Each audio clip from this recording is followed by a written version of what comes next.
저도 운동을 하면서 삶은 계란, 닭가슴살 이거 정말 많이 먹어봤는데요. 매일 먹는 게 여간 힘든 일이 아닙니다. 특히 나이를 먹을수록 동물성 단백은 소화가 안 돼서 참 어렵습니다. 자, 바로 이때 계란이나 닭가슴살 대신 이 북어 이거 드셔보십시오.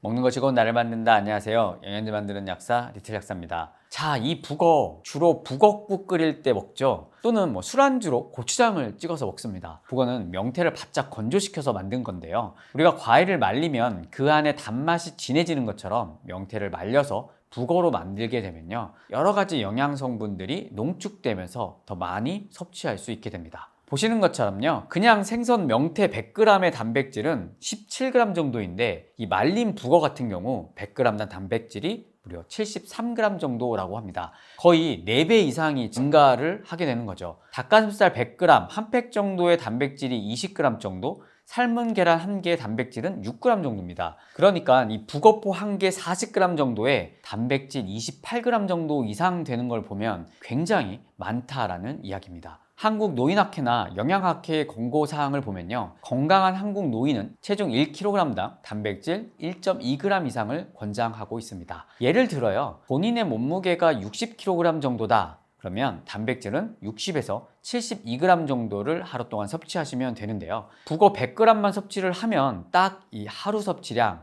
채워지게 되는 겁니다. 자, 북어 100g 굉장히 많을 것 같이 생각이 드실 수 있지만요, 이렇게 잘게 찢어 놓으면 보시는 것처럼 생각보다 많지는 않습니다. 게다가 지방은 굉장히 적게 들어가 있으면서요, 피로 해소에 도움이 되는 타우린이라든지 칼슘, 인, 칼륨, 셀레늄 같은 이런 풍부한 미네랄들도 들어가 있습니다. 제가 이 계란이나 닭가슴살 물릴 때 이 북어를 권해드린 이유 아시겠죠?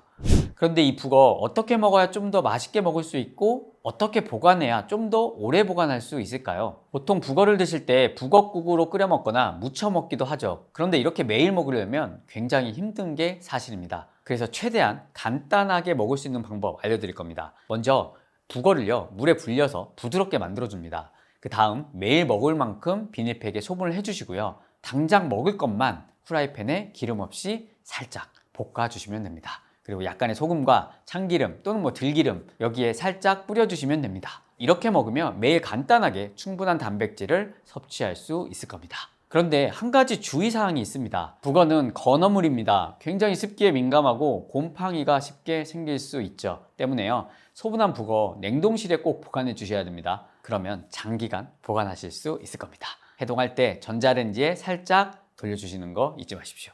나이가 들수록 근육과 단백질 정말 중요합니다. 30대 중반부터 매년 1% 정도 근육이 감소되고 60대 이후에는 더 가속화되죠. 전체적인 근육량이 줄어들면요, 기초 대사량이 줄어들게 되고 질병의 위험도 높아지게 됩니다. 특히 노년에는 골절의 위험까지 증가하게 되죠. 그래서 나이가 들수록 걷기, 운동 다 중요한데요, 이런 운동을 하실 때 단백질 섭취도 잊지 마시길 바랍니다. 오늘 내용도 여러분께 도움이 되셨길 바라며 좀 더 궁금한 사항이 있다 그러시면 저희 상담 채널 리틀 약사 네이버 밴드 방문해 주십시오. 못 고치는 병은 없습니다. 못 고치는 습관만 있을 뿐입니다. 지금까지 리틀 약사였습니다. 구독을 원하신다면 이쪽, 더 많은 영상들을 보고 싶다면 이쪽.